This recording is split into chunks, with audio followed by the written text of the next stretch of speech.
Cuentos para Crecer presenta La historia empieza en Summer, un libro de Samuel Noah Kramer, narración a cargo de Juan, 25avo. Gilgamesh, héroe sumerio, el primer caso de plagio literario. Ya hemos mencionado, en el capítulo 22, el nombre de George Smith a propósito del diluvio. Este nombre va ligado a un problema general que es oportuno abordar en el momento actual de nuestro estudio. Enseguida podremos percatarnos de su importancia. Hemos indicado varias veces que los documentos sumerios a que nos referimos no habían sido descifrados más que después de haberse descubierto otras piezas análogas a ellas por su tenor y datando, sin embargo, de un periodo más tardío. Ello es lo que sucede, por ejemplo, con ese texto dedicado al diluvio y con muchos otros analizados en los capítulos precedentes y relativos al héroe sumerio Gilgamesh. Cuando George Smith, el día 3 de diciembre de 1862, anunció, en ocasión de una memorable sesión de la entonces joven Sociedad Inglesa de Arqueología Bíblica, el descubrimiento de un relato babilónico del diluvio comparable al de la Biblia,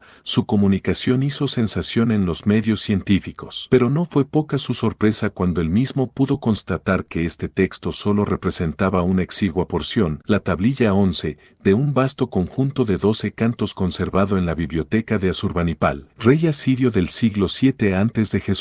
La muerte interrumpió precozmente las investigaciones del joven erudito, pero otros eruditos prosiguieron con ellas después de su muerte, y poco a poco se fueron descubriendo un gran número de tablillas nuevas pertenecientes al mismo ciclo, cuyos textos reunidos se conocen actualmente con el nombre de Epopeya de Gilgamesh. Esta obra, la más extensa que jamás se haya descubierto en Mesopotamia, es, por lo tanto, babilónica y, por consiguiente, postsumeria. Pero si los primeros y más copiosos documentos que fueron descubiertos y que ya señaló George Smith provenían, aproximadamente, del siglo VII anterior a nuestra era, o sea del periodo llamado asirio, más tarde se descubrieron nuevos documentos de la misma índole que se remontaban a la alta época babilónica, es decir, a los siglos XVIII y XVII anteriores a nuestra era. Además, se han encontrado en Asia Menor varias tablillas con traducciones de diversas partes del poema en hurrita y hasta en hitita, lengua indoeuropea a esta. Era, pues, evidente que el texto babilónico de la epopeya había sido traducido y adaptado con más o menos fortuna ya desde épocas remotísimas en todas partes dentro de los límites del Oriente Medio. Habría, pues, una estrecha relación entre los poemas dispersos, descubiertos en Same, referentes a tal o cual aventura de Gilgamesh, y la obra, mucho más extensa, pero también mucho más reciente de los escribas babilónicos? Este es el problema que yo quisiera examinar en el presente capítulo. Para poder resolverlo es indispensable analizar comparativamente los textos babilónicos con los sumerios. Ello nos llevará a insistir en este nuevo punto de vista, de que ciertos poemas estudiados anteriormente fuesen o no fuesen verdaderas creaciones sumerias. Pero vamos a empezar por la epopeya babilónica porque vale la pena de entretenerse algo con ella. Su éxito, tanto en nuestros días como en la antigüedad, se explica, en efecto, por sus cualidades excepcionales, por su interés humano, por su fuerza dramática, características que le arrogan sin disputa la categoría de ser la más bella de todas las obras literarias babilónicas. La mayoría de las demás obras literarias ponen en escena unos dioses que son más abstracciones que verdaderas personalidades, más conceptos personificados que fuerzas espirituales profundas. Y hasta cuando los mortales parecen representar en ellas un papel principal, se quedan con cierta cosa de mecánico y de impersonal que quita a la acción su carácter dramático. Son personajes sin vida y sin relieve, marionetas, en fin, que no sirven para nada más que para concretar los elementos de unos mitos muy estilizados. Todo lo contrario de lo que es la epopeya de Gilgamesh. En esta, el héroe es un hombre real, que ama y odia, que llora y se alegra, que combate y se desmoraliza, que tiene grandes esperanzas para caer luego en la desesperación. Es muy cierto que también salen dioses en este poema, y hasta puede decirse que el mismo Gilgamesh, a juzgar por el lenguaje y los temas mitológicos que le rodean, es los 2/3 de un dios, al mismo tiempo que un hombre. Pero es el hombre Gilgamesh, es Gilgamesh, en tanto que hombre, el que domina la acción del poema. Los dioses y sus actividades ciudades constituyen solo el fondo de la escena, el marco donde se encuadra el drama del héroe. Y es precisamente lo que hay de humano en estas escenas lo que les confiere un significado duradero y un alcance universal. Las tendencias y los problemas que allí surgen a la luz del día son comunes a los hombres de todos los países y de todos los tiempos: la necesidad de la amistad, el sentido de la fidelidad, la voluntad de fama y gloria, el amor a la aventura y a las altas empresas, la angustia de la muerte, principalmente, que domina los demás temas con el irresistible anhelo de la inmortalidad. Estas diversas tendencias, que se disputan incesantemente el espíritu y el corazón de los hombres, se reflejan en la epopeya de Gilgamesh y le confieren un valor dramático que trasciende los límites del tiempo y del espacio. Nada tiene de sorprendente que este poema haya ejercido sobre las diversas literaturas épicas de la antigüedad una influencia considerable. Incluso hoy en día no se puede leer sin que uno se conmueva por sus acentos profundamente humanos y por la poderosa fuerza de tragedia elemental que en él se representa. Desgraciadamente, no poseemos el texto completo de la epopeya de Gilgamesh. De los 3.500 versos aproximadamente que la componían, la mitad solamente ha llegado hasta nosotros. El resumen que doy a continuación,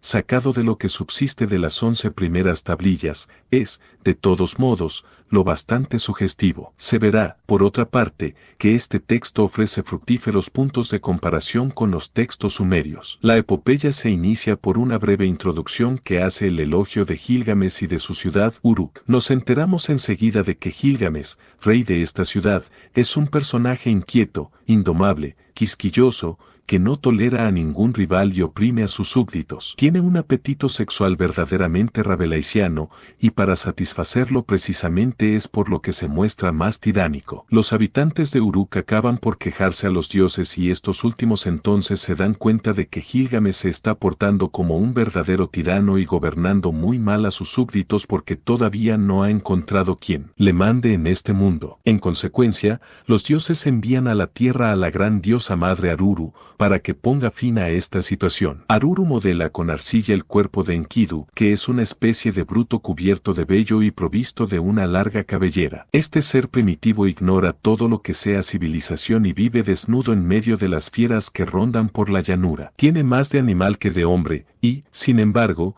es él el que está destinado a domar el carácter arrogante de Gilgamesh y, además, a disciplinar su espíritu. Pero es preciso, ante todo, que Enkidu se humanice. Una cortesana de Uruk se encarga de su educación, despierta el instinto sexual de Enkidu y lo satisface. Entonces su carácter se transforma, Enkidu pierde su aspecto de bruto y se desarrolla su espíritu. Se le aclara la inteligencia, y las fieras y animales salvajes ya no le reconocen por uno de los suyos. Pacientemente, la cortesana le enseña a comer, a beber y a vestirse como una persona civilizada. Cuando ya se ha convertido en un hombre hecho y derecho, Enkidu ya puede presentarse ante Gilgamesh para frenarle la arrogancia y los apetitos tiránicos. Gilgamesh ya ha sido advertido en sueños del advenimiento de Enkidu. Impaciente para probarle que nadie tiene talla suficiente para poder considerarse su rival, Gilgamesh organiza una orgía nocturna e invita a Enkidu a tomar parte en ella. Pero Enkidu,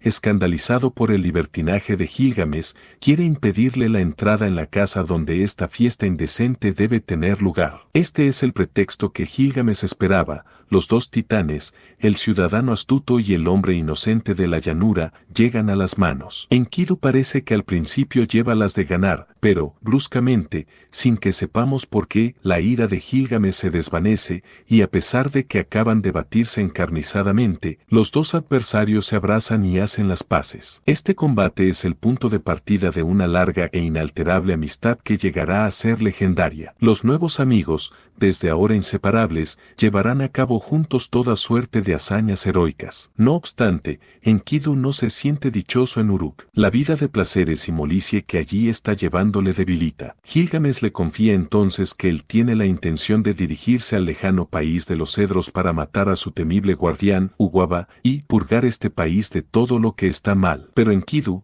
que podía recorrer a su albedrío el bosque de los cedros en aquellos tiempos en que era como un animal salvaje, y que, por lo tanto, conoce el asunto a fondo, Advierte a su amigo del riesgo que corre de perecer en la aventura. Gilgamesh encuentra ridículos los temores de Enkidu. Él desea adquirir gloria perenne, quiere hacerse un nombre y no tener que vivir una vida que podría ser larga, pero en la que el heroísmo no ocuparía ningún lugar. Consulta con los ancianos de la ciudad respecto a su propósito y se propicia a Chamas, el dios del sol, patrón de los viajeros. Después hace fraguar por los artesanos de Uruk, con destino a él mismo y a Enkidu, unas armas que parecen hechas para que las manejen unos gigantes. Una vez terminados estos preparativos, los dos amigos parten para la expedición. Al cabo de un largo y agotador viaje, llegan a la maravillosa selva de los cedros. A continuación matan a Uguaba y abaten los árboles. Pero la aventura engendra la aventura. Apenas están de regreso a Uruk,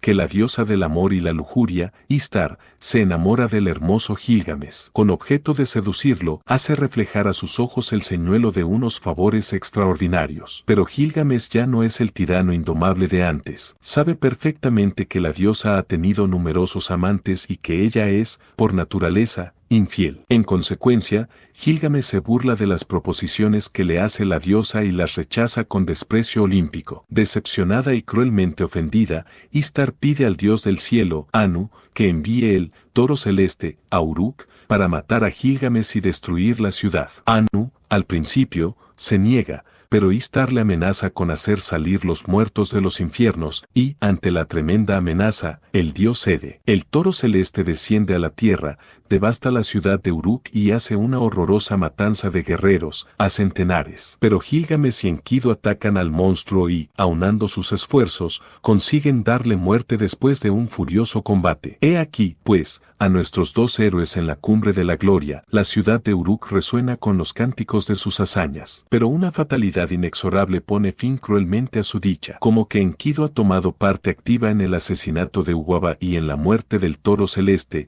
los dioses le condenan a morir en breve plazo y, efectivamente, al término de una enfermedad de 12 días de duración, Enkidu lanza el postrer suspiro bajo los ojos de su amigo Gilgamesh, anonadado por el sentimiento de su impotencia y por la triste ineluctabilidad del lance. Una idea doblemente amarga obsesionará de entonces en adelante su espíritu angustiado. Enkidu ha muerto, y él también acabará del mismo modo. La gloria que han merecido sus denodadas hazañas no es, para él, más que un pobre consuelo. Y he aquí que el atormentado héroe desea, con todas sus fuerzas, conseguir una inmortalidad más tangible, la del cuerpo. Es preciso que busque y que encuentre el secreto de la vida eterna. Sabe que, en tiempo pasado, un solo hombre ha logrado convertirse en inmortal, Utnapishtim, el sabio y piadoso monarca de la antigua Surupak, una de las 5 ciudades reales fundadas antes del diluvio. Por consiguiente, Gilgamesh decide encaminarse, sea como sea,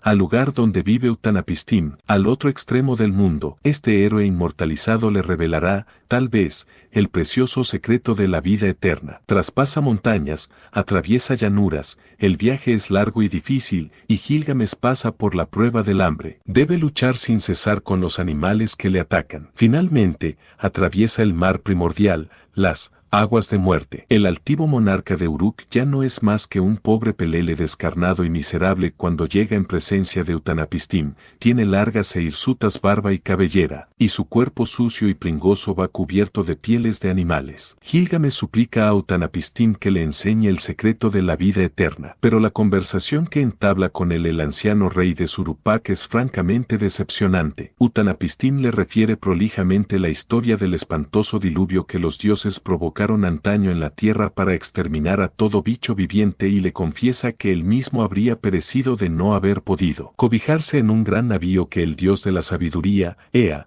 le había aconsejado que construyera. En cuanto a la vida eterna, añade Utnapishtim, no era más que un regalo que los dioses quisieron hacerle, pero que Dios puede tener interés en regalar la inmortalidad a Gilgamesh. Al oír estas palabras, nuestro héroe comprende que su mal no tiene remedio y se resigna a regresar a Uruk con las manos vacías. Pero he aquí que aparece un resplandor de esperanza. A instancias de su esposa, Utnapishtim indica a Gilgamesh el lugar donde se podrá procurar la planta de la juventud eterna, la cual crece en el fondo del mar. Gilgamesh, ni corto ni perezoso, se zambulle en el agua, consigue coger la planta y emprende, gozoso, el regreso a Uruk. Pero los dioses tenían otros designios. Mientras Gilgamesh se baña en un manantial que ha visto en el camino, surge una serpiente y le arrebata la preciosa planta. Cansado y amargamente desilusionado, el héroe regresa a Uruk, buscando el consuelo en la contemplación de las poderosas murallas que rodean la ciudad. Tal es, en resumen,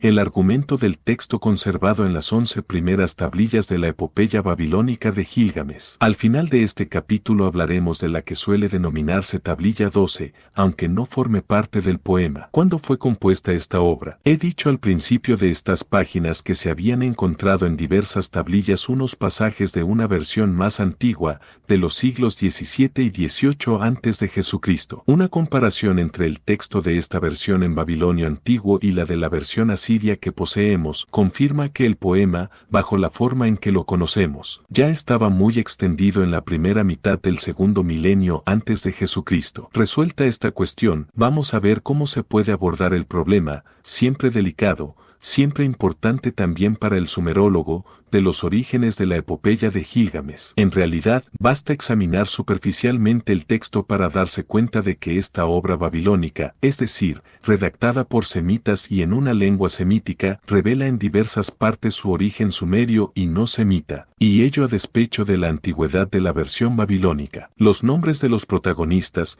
Gilgamesh y Enkidu, son, efectivamente, con grandes probabilidades, nombres sumerios. Los padres de Gilgamesh, Lugalbanda y Ninsun, tienen igualmente nombres sumerios. La diosa Aruru, que modeló el cuerpo de Enkidu, es la importantísima diosa madre de Same, más conocida por los nombres de Ninma, Ninursag y Nintu, ver capítulo 13. Al Anu de los babilonios, que creó el toro celeste para la vengativa Istar, corresponde el dios An de Same. Finalmente, es el dios sumerio Enlil quien decide hacer morir a Enkidu. Y, en el episodio del diluvio, son los dioses sumerios los que representan los principales papeles. Pero estas comprobaciones y la simple lógica no es lo único que nos lleva a sacar en conclusión el origen sumerio de ciertos pasajes de la epopeya de Gilgamesh. Conocemos, como ya se ha dicho, las versiones sumerias de diversos episodios que relata este poema. Entre 1911 y 1935 se publicaron, por diversas firmas, 26 tablillas o fragmentos de tablillas en los que había inscritos textos sumerios referentes a Gilgamesh. Los eruditos que publicaron estos textos fueron Radau, Simon, Poebel, Lanten, Chiera, de Genowillac, Gadifesh. Edward Chiera, él solo, había descubierto 14. Desde 1935 yo mismo he identificado más de 60 nuevos textos de esta categoría. Así, pues, en la hora actual disponemos de un conjunto relativamente importante de poemas sumerios dedicados a Gilgamesh. Comparando su contenido con el de la epopeya babilónica, podremos saber de qué modo y en qué medida los autores del poema babilónico utilizaron las fuentes sumerias. No obstante, el problema de los orígenes sumerios de esta obra no es tan sencillo como pueda parecer a primera vista. El problema tiene sus aspectos complejos, que hay que abordar con precisión, porque su desconocimiento podría conducirnos a una falsa solución. Por eso enunciaremos netamente de nuevo este problema, planteando las tres cuestiones siguientes. 1. ¿La epopeya de Gilgamesh corresponde en su conjunto a un origen sumerio? Es decir, ¿puede esperarse que un día se descubra una obra sumeria la cual, aun difiriendo bastante del poema babilónico, tanto por la forma como por el contenido, tenga con él tales analogías que estaría justificado considerarla como el modelo a partir del cual se compuso el poema babilónico? 2. Si los textos de que disponemos demuestran que la epopeya babilónica, en su conjunto, no ha sido inspirada por un original sumerio, sino que únicamente algunos de sus episodios son los que tienen origen sumerio, ¿sería posible identificar estos últimos con toda certeza? 3. Por lo que hace referencia a los episodios de la epopeya de Gilgamesh, a los que no se les conoce todavía antecedentes sumerios, podría suponerse que fueran de origen semítico, ¿o hemos de creer que también ellos son de origen sumerio? Planteadas estas cuestiones, podemos entregarnos, con perfecto conocimiento de causa, al estudio comparativo de la obra babilónica y de los poemas sumerios. Hasta el momento se han podido reconstruir en parte 6 de ellos, que son Gilgamesh y el país de los vivos. Gilgamesh y el toro celeste. El diluvio. La muerte de Gilgamesh. Gilgamesh y Agga de Kis. Gilgamesh, Enkidu y los infiernos. No obstante, no hay que olvidar que los textos de casi todos estos poemas son fragmentarios. Añadamos también que su traducción plantea arduos problemas y a menudo no deja de ser incierta, aun en aquellos pasajes que no tienen lagunas. Sin embargo, tal como están ya proporcionan datos suficientes para permitir que se pueda responder con exactitud a la primera y a la segunda de nuestras preguntas. Y, aunque sea imposible resolver la tercera de una manera igualmente probante, podemos llegar, en lo concerniente al problema que nos ocupa, a conclusiones relativamente seguras. Pero no anticipemos. Examinemos ante todo el contenido de los 6 poemas que acabo de mencionar. 1. Ya he resumido el poema Gilgamesh y el país de los vivos en el capítulo Xib. Es la contrapartida manifiesta del episodio del bosque de los cedros que se relata en la epopeya de Gilgamesh. No obstante, si se comparan más de cerca las dos versiones, se puede percibir que no tienen en común más que el esquema de la historia que relatan. Tanto en la una como en la otra, Gilgamesh decide ir al bosque de cedros llevándose consigo a Enkidu, pide y obtiene la protección del dios del sol. Los dos compañeros llegan al bosque, cortan un cedro, dan muerte a Uwaba. Pero las dos versiones difieren mucho en los detalles, en el planeamiento de la acción y en su peculiar acento. En el poema sumerio, por ejemplo, a Gilgamesh le acompañan no solamente Enkidu, sino un grupo de 50 habitantes de Uruk, mientras que en la versión babilónica solo le acompaña Enkidu. Por otra parte, el poema sumerio no habla para nada del Consejo de los Ancianos, el cual representa un papel importantísimo en la versión semítica. 2. Del poema sumerio Gilgamesh y el toro celeste, todavía inédito, no subsisten más que fragmentos. El texto, en su estado actual, contiene, después de una laguna de 20 líneas,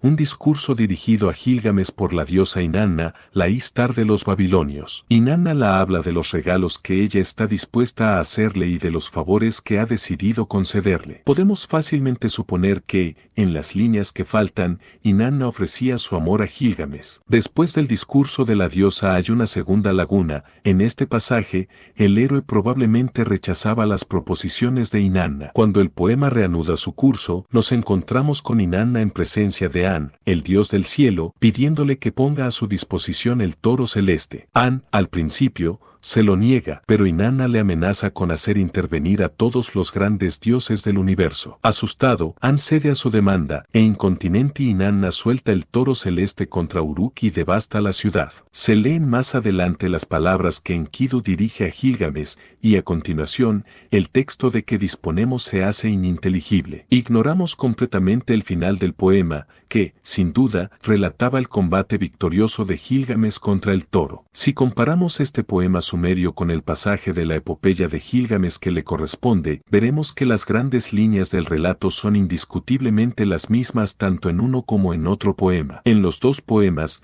Inanna o Istar ofrece su amor a Gilgamesh e intenta seducirle por medio de regalos. Gilgamesh rechaza sus proposiciones. Anu consiente de mal grado a enviar el toro celeste a Uruk. El monstruo devasta la ciudad y a continuación lo matan. Pero las dos versiones difieren profundamente en los detalles. Los regalos que Inanna quiere hacer a Gilgamesh para seducirlo no son los mismos en uno y otro poema. El discurso en el que Gilgamesh rechaza las proposiciones de la diosa se compone de 56 líneas en la epopeya semítica y está henchido de alusiones eruditas a la mitología y a los proverbios babilónicos. En el poema sumerio el mismo discurso es mucho más corto. Finalmente, las conversaciones entre Inanna o Istar y Anu son muy distintas en las dos versiones. Es, por lo tanto, casi seguro que los detalles del final del poema sumerio, tal como figuran, sin duda, en otros textos todavía desconocidos, no pueden tener más que unos poquísimos puntos en común con los que encontramos en el poema babilónico. 3. En el capítulo 22 ya he analizado otro poema sumerio,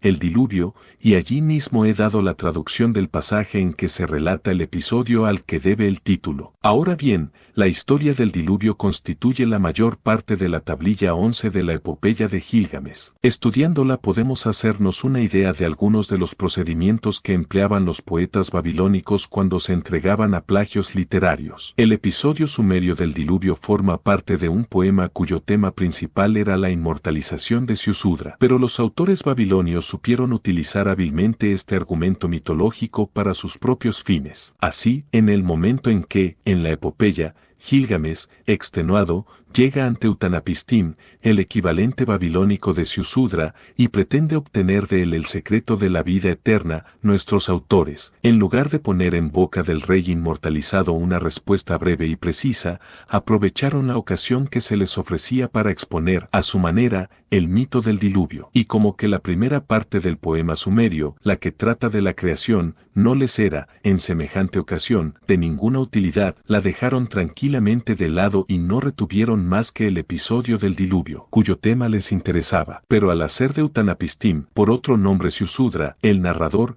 y al presentar su relato en primera persona y no en tercera, han dado otra forma al poema sumerio, donde el narrador era un poeta anónimo. Además, ciertos detalles son diferentes. En el poema sumerio, Ziusudra es un rey piadoso y modesto, temeroso de los dioses, pero los autores babilonios nada dicen a este respecto de su Utanapistim. Por otra parte, su poema da muchas más precisiones sobre la construcción del navío, así como sobre la naturaleza del diluvio y las destrucciones causadas por dicho cataclismo. Otra diferencia, mientras que, según el poema sumerio, el diluvio había durado 7 días con sus correspondientes noches, según la versión babilónica solo habría durado 6. Finalmente, mientras que, en esta última, Utanapistim suelta unos pájaros para saber si las aguas del diluvio han bajado, nada parecido leemos en el mito sumerio. 4. Pasemos ahora al poema sumerio, provisionalmente titulado La muerte de Gilgamesh. En los breves pasajes que de él se han conservado, no podemos leer más que lo siguiente: Gilgamesh parece proseguir en su busca de la inmortalidad, pero se entera de que el hombre no puede adquirir una vida eterna. Por su parte él ha logrado el poder real y la grandeza, y le ha sido otorgado el don de poder hacer pruebas de heroísmo en el combate. Ese es el destino que le corresponde y no la inmortalidad. Aunque el texto de este poema sea, repito, muy incompleto, es fácil comprobar que en él se halla el origen incontestable de diversos pasajes de las tablillas 9, 10 y 11 de la epopeya de Gilgamesh. Estas tabletas evocan, por su parte, el parlamento que hace el héroe en defensa de la inmortalidad, así como la tesis contraria, o sea, que la muerte es el destino ineluctable deparado a los humanos. Pero lo curioso es que el poema babilónico no reproduce la descripción sumeria de Gilgamesh. 5. Ningún pasaje de la epopeya de Gilgamesh corresponde al mito sumerio titulado Gilgamesh y Aga de Kis. A decir verdad, nosotros ya conocemos aquel, cuyo interés tanto histórico como político nos es precioso. He hablado ya de él en el capítulo 5 y no tengo ningún motivo para volver a insistir sobre el mismo asunto. 6. En cuanto al último poema,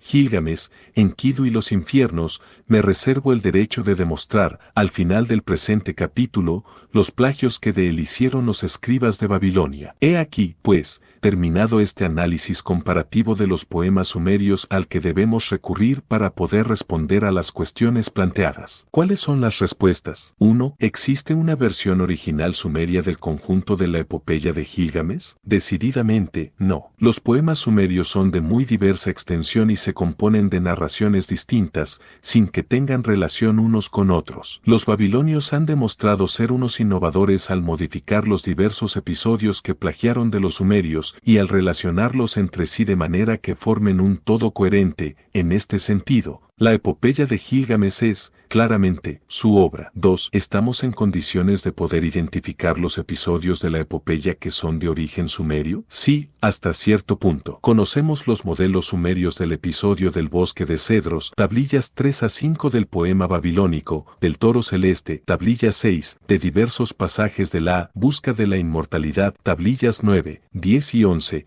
así como de la narración del diluvio, Tablilla 11. No obstante, las versiones babilónicas de estos episodios no son imitaciones serviles de las versiones sumerias que las inspiraron, no se les parecen más que a grandes rasgos. 3. Pero, ¿cuáles son las partes de la epopeya de Gilgamesh de las que no conocemos orígenes sumerios? Son estas: el trozo preliminar que sirve de introducción, los pasajes que relatan los acontecimientos a consecuencia de los cuales Gilgamesh y Enkidu se hicieron amigos, tablillas 1 y 2, el que relata la muerte y exequias de Enkidu, tablillas 7 y 8. Estas partes del poema son de origen babilónico o también ellas derivan de fuentes sumerias. A estas cuestiones solo puede responderse con hipótesis. No obstante, si examinamos el poema babilónico a la luz de los textos míticos o épicos de Same que han llegado hasta nosotros, parece que podremos entresacar diversas conclusiones muy interesantes, aunque necesariamente provisionales. Consideremos, en primer lugar, el pasaje correspondiente a la introducción de la epopeya babilónica. El poeta comienza por presentar al héroe como un viajero omnisciente y clarividente. Él es quien ha edificado las murallas de Uruk. Después, la narración prosigue con una poética descripción de estas murallas, la cual tiene más bien el carácter de un discurso retórico dirigido directamente al lector. Ahora bien, resulta que en ninguno de los poemas sumerios que conocemos encontramos en ninguna parte fragmento alguno redactado en el mismo estilo. Es, por lo tanto, muy posible que la introducción de la epopeya de Gilgamesh sea una auténtica creación del poeta babilonio. El relato de los acontecimientos a consecuencia de los cuales Gilgamesh y Enkidu se hicieron amigos, relato que sigue inmediatamente a la introducción y que constituye la mayor parte de las tablillas 1 y 2, se compone de los episodios siguientes: la tiranía ejercida por Gilgamesh, la creación de Enkidu, la caída de Enkidu, los sueños de Gilgamesh, la humanización de Enkidu, el combate entre Gilgamesh y Enkidu. Estos acontecimientos se suceden en una progresión muy bien construida,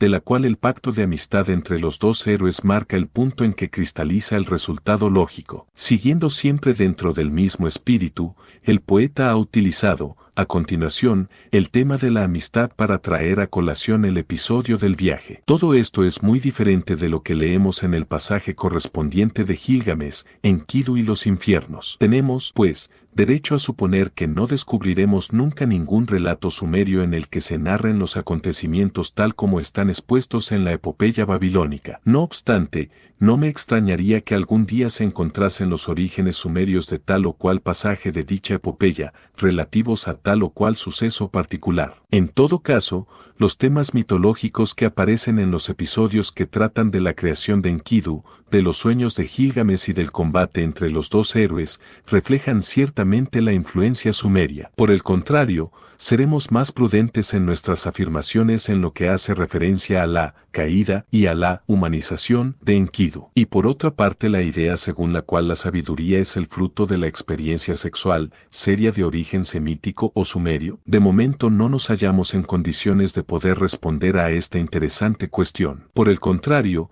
es bastante improbable que el relato de la muerte de Enkidu y sus exequias pueda ser de origen babilónico. En efecto, según el autor sumerio de Gilgamesh, Enkidu y los infiernos, Enkidu no murió como suelen morir los hombres, sino que fue capturado por el demonio Kur, por haber violado a sabiendas los tabúes del universo infernal. Este incidente de la muerte de Enkidu sirve a los autores babilónicos para intercalar el episodio de la busca de la inmortalidad, punto culminante de su poema. Resumiendo, pues, diremos que muchos episodios de la epopeya babilónica han sido plagiados de poemas sumerios dedicados al héroe Gilgamesh. Incluso en aquellos pasajes de los que no conocemos modelos sumerios, algunos temas particulares reflejan también la influencia de la poesía mítica o épica de Same. Sin embargo, como ya hemos visto, los poetas babilónicos no se han limitado a copiar servilmente estos poemas, sino que han modificado su contenido y su forma, según el temperamento y las tradiciones propias de cada cual, hasta tal punto que en su obra solo se reconoce el esqueleto de los originales sumerios. En cuanto a la acción, a esta progresión poderosa y fatal que en la epopeya conduce al héroe aventurero y atormentado hasta la ineluctable decepción final,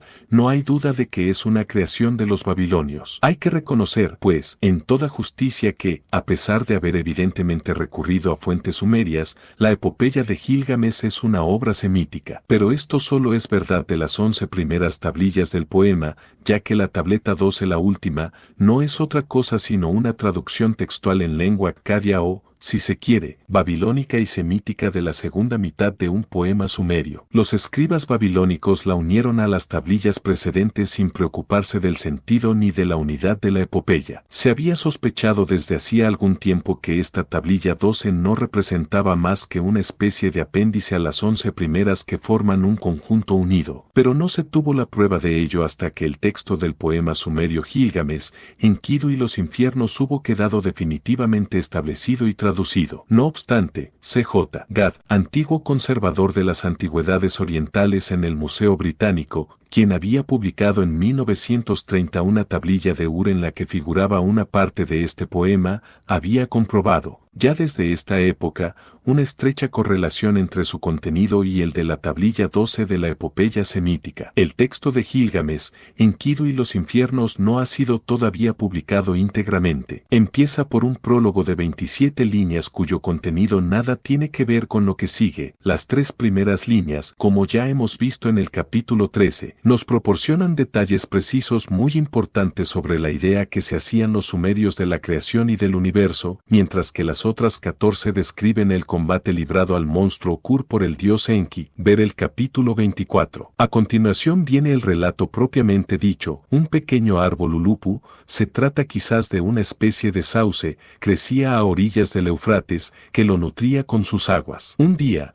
el viento del sur lo atacó bárbaramente y el río sumergió al arbolillo. Inanna, la diosa, que pasaba por allí, lo tomó de la mano y se lo llevó a su ciudad de Uruk, lo plantó en su jardín sagrado y lo cuidó tan bien como pudo, porque ella tenía la intención, para cuando el árbol hubiese crecido lo suficiente, de sacar de su madera un sillón y una cama. Pasaron los años, y el árbol se desarrolló y llegó a ser muy grande, pero cuando Inanna quiso derribarlo se encontró con una seria dificultad. La serpiente que, no tiene el menor encanto, había hecho su nido al pie del árbol, el pájaro Ndugud había instalado sus pequeñuelos en lo alto de la copa y Lilith había construido su morada en las ramas. Viendo todo esto, la joven diosa, a quien nada solía alterar su alegría, se puso a derramar amargas lágrimas. Al día siguiente, cuando el dios del sol Utu, que era su hermano, salió de su cámara al despuntar el alba, ella le explicó llorando lo que le había ocurrido al árbol ulupu. Mientras tanto, Gilgamesh,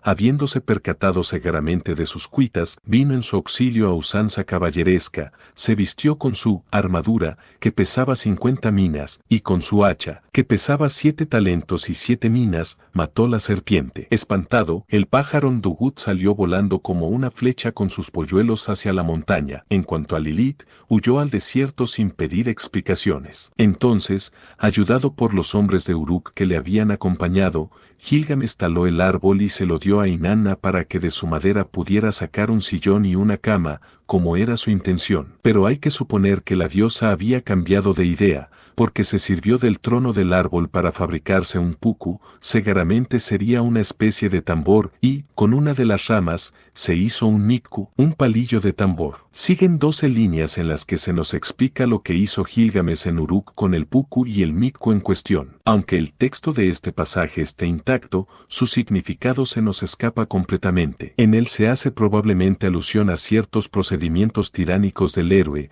de los que sufrían los habitantes de la ciudad. Cuando el poema vuelve a hacerse inteligible, nos enteramos de que el puku y el mikku han caído al fondo de los infiernos, a causa de las quejas de las doncellas. Gilgamesh ha intentado recuperarlos, pero en vano. Por lo tanto, ha ido a sentarse ante la puerta del mundo subterráneo y allí pronuncia la lamentación siguiente: oh puku mío, oh mikku mío, mi puku de vigor irresistible, mi mikku de la danza rítmica inigualable, mi puku que antes estaba conmigo en la casa del carpintero. La mujer del carpintero estaba entonces conmigo como la madre que me dio el ser, la hija del carpintero estaba entonces conmigo como una hermana joven. ¿Quién me traerá mi puku de los infiernos? ¿Quién me traerá mi mikku de los infiernos? Enkidu le propone entonces ir a buscarlos a los infiernos. Oh, Señor mío, ¿por qué lloras? ¿Por qué está afligido tu corazón? Tu puku, yo voy a traértelo de los infiernos, tu mikku, yo voy a traértelo de la cara de los infiernos. El amo pone al servidor al corriente de los diversos tabúes infernales,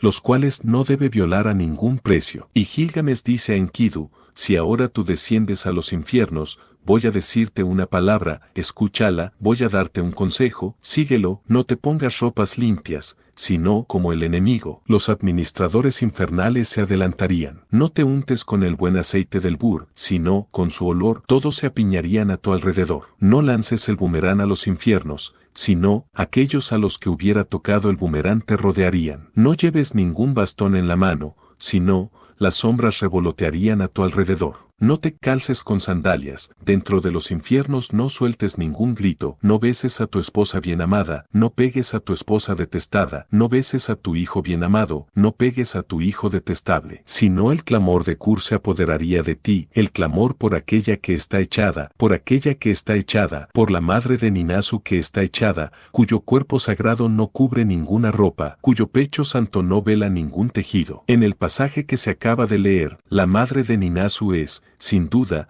la diosa Ninlil, quien, según el mito resumido en el capítulo 23, habría acompañado a Enlil a los infiernos. Pero, habiendo hecho Enkidu todo lo contrario de lo que le había dicho su amo, el monstruo Kur lo captura y no le deja volver a la tierra. Gilgamesh, entonces, se dirige a Nippur y hace oír a Enlil la queja siguiente: «Oh, padre Enlil, mi Puku se cayó a los infiernos, mi Mikku se cayó a los infiernos. He mandado a Enkidu a buscarlos y Kur se ha apoderado de él. Namtar no se ha apoderado de él, Asak no se ha apoderado de él, pero Kur sí que se ha apoderado de él. El trampero de Nergal, que no deja escapar a nadie, no se ha apoderado de él, pero Kur se ha apoderado de él. En la batalla, allí donde se manifiesta el valor, no cayó, pero Kur se ha apoderado de él, pero Kur se ha apoderado de él. Pero como Enlil no quiere saber nada del asunto, Gilgamesh se dirige a Eridu para suplicar a Enki que intervenga. Este ordena inmediatamente al dios del sol, Utu,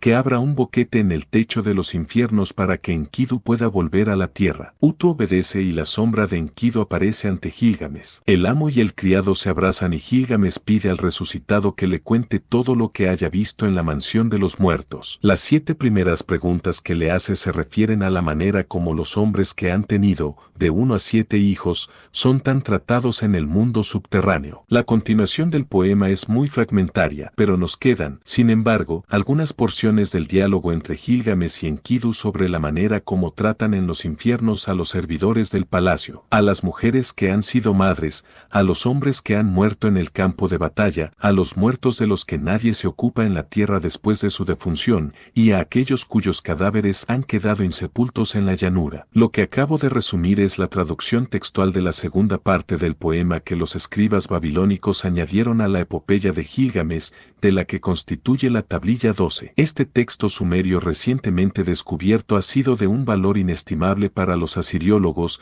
que gracias a él han podido rellenar con las palabras que faltaban la versión acadia de la epopeya de Gilgamesh, completando muchas frases y líneas que contenían lagunas. El texto de muchos pasajes de la tablilla 12 que durante mucho tiempo había permanecido ininteligible a pesar de los esfuerzos encarnizados de un gran número de eruditos eminentes, ha quedado finalmente aclarado.